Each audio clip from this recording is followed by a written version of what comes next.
Listen carefully, because what you are about to hear is not meant to comfort you. It is meant to wake you up. A man walks into the world believing he is different. He believes his intentions separate him, his feelings elevate him, his effort makes him worthy.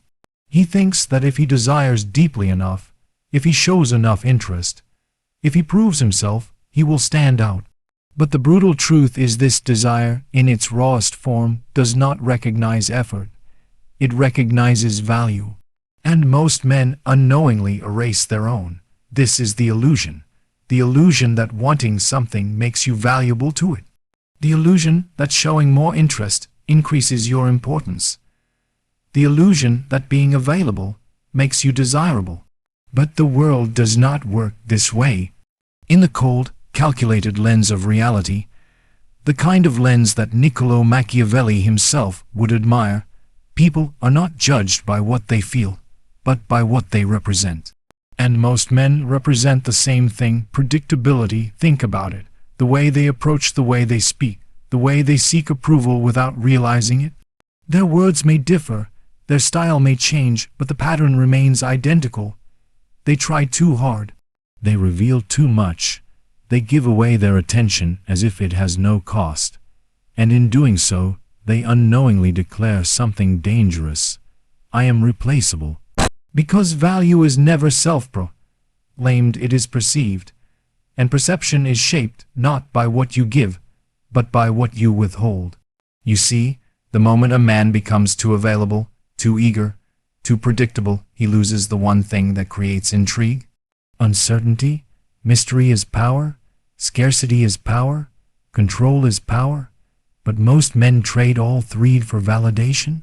They believe that by giving more attention they will receive more in return, that by proving themselves they will be chosen. But what they fail to understand is this: when something is easily available, it is rarely valued.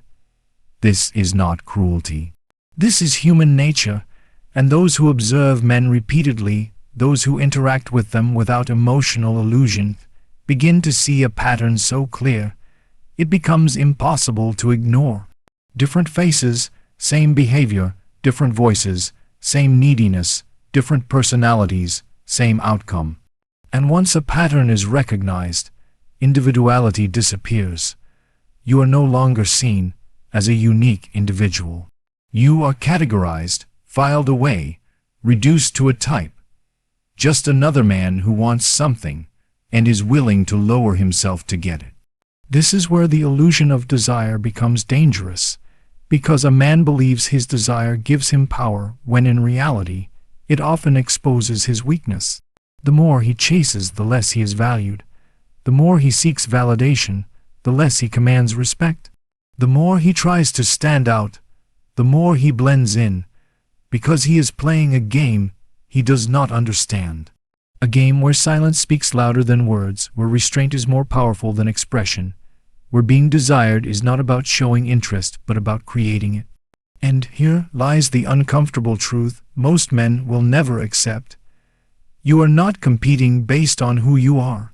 You are competing based on how you are perceived, and perception is shaped in seconds. In those seconds, people are not analyzing your intentions, they are reading your behavior. Are you controlled or reactive? Are you selective or desperate? Are you composed or seeking approval? These signals are subtle, but they are everything, because they determine whether you are seen as a man of value or just another option. And once you are seen as an option, you are already replaceable. This is why so many men feel invisible, not because they lack worth, but because they present themselves in a way that erases it. They over-explain, they over-invest, they over-pursue, and in doing so, they reveal a hidden truth about themselves. They need to be chosen. But power does not beg to be chosen. It positions itself so that others compete for it. This is the difference between a man who is remembered and a man who is forgotten. One controls his presence, the other gives it away freely. One understands timing, the other acts impulsively. One creates curiosity, the other eliminates it.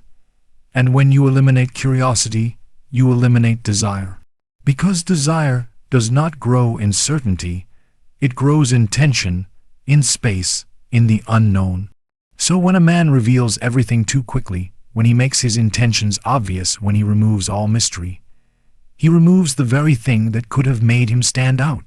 And just like that, he becomes predictable, and what is predictable is replaceable. This is the illusion most men live in, believing they are different while behaving exactly the same, believing they are desired while unknowingly positioning themselves as options, believing they are in control while reacting to every signal, every response, every moment of attention. And the world watches, silently categorizing, silently deciding who matters and who is just another one. There is a place where no currency is printed, no coins are exchanged, yet transactions happen every second, a marketplace invisible to the eye, but ruthless in its judgment. This marketplace is built on one thing alone, attention. And whether you realize it or not, you are already participating in it. Every glance you give, every message you send, every moment you invest in someone who has not earned it, is a transaction. But here is where most men fail to understand the game. They believe attention is something they give without consequence. They believe it is harmless, abundant, limitless. But attention is not cheap. Attention is the purest form of value you possess. Because where your attention goes, your time follows. And where your time goes, your life is spent. Yet, most men spend it carelessly. They give it freely, instantly, without hesitation. And in doing so, they unknowingly collapse their own worth within this marketplace. Because in any system of value, what is abundant becomes ignored.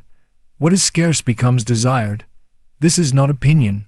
This is law, the same principle that governs power, influence, and survival itself. And if you look closely, you will see it everywhere. The man who responds instantly loses leverage. The man who is always available loses intrigue. The man who gives attention without earning it loses respect. Because he is signaling something deeper than words. He is signaling that his attention has no value. Now understand, this clearly value is never decided by you.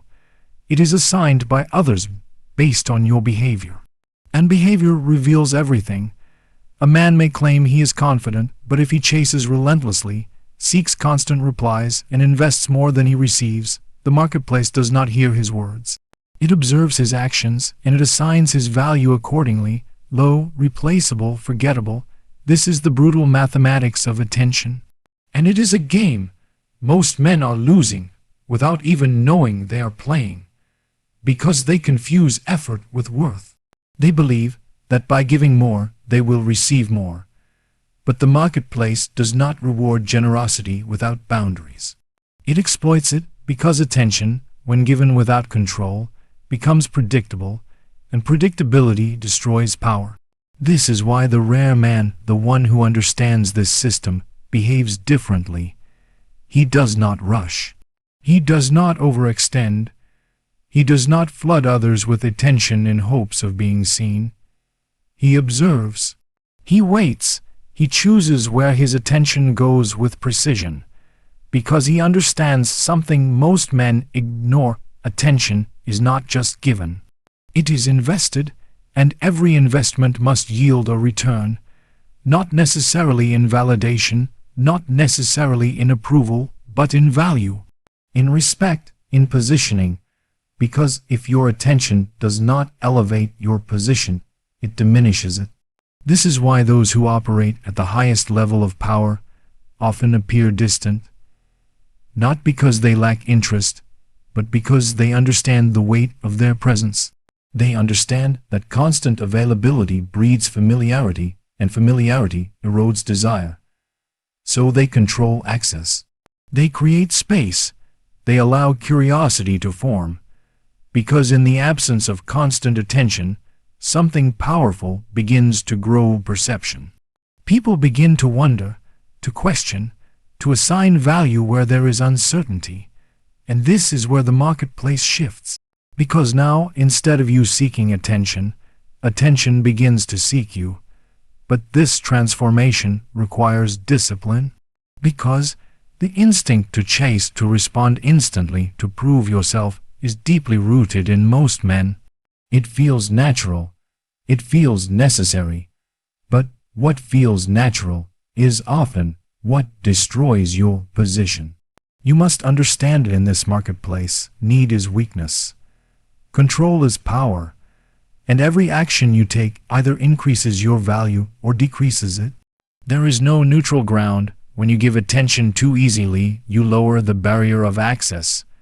When you lower the barrier of access, you remove exclusivity. And when you remove exclusivity, you become common, and what is common is never desired. This is why so many men find themselves trapped in a cycle. They give more attention, hoping to be noticed. They receive less in return, and respond by giving even more, until eventually they have nothing left to give, and yet they are still overlooked. Because they never understood the fundamental rule, attention must be earned, not assumed. And once this rule is broken, recovery becomes difficult. Because perception, once formed, is resistant to change. If you are seen as the man who is always available, always responsive, always seeking, then that is who you become in the eyes of others. And escaping that identity requires more than effort. It requires transformation, a complete shift in how you operate, how you respond, how you present yourself within this invisible marketplace, because the truth is, you are always being evaluated, not just by what you say, but by what you tolerate, what you accept, what you give without hesitation. And those who have observed hundreds of interactions, who have seen men at their most unfiltered state, begin to recognize these patterns instantly. They can tell within moments who values himself and who is trying to be valued. And that distinction changes everything.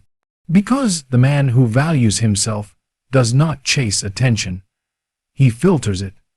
He decides who is worthy of his time, his energy, his presence. And in doing so, he reverses the dynamic. Now he is not part of the marketplace, he becomes the standard within it. And standards are never easily replaced. While the rest continue to compete, to chase, to prove, he stands apart. Not louder, not more aggressive, but more controlled, more selective, more aware. And that awareness is what separates a man who is overlooked from a man who is impossible to ignore. There is a moment subtle, almost invisible, where a man gives away everything without realizing it, not his money, not his time, but something far more valuable, his authority. And it happens the instant he begins to seek validation. Understand this clearly, because this is where most men lose before the game even begins. The need for validation is not loud. It does not announce itself.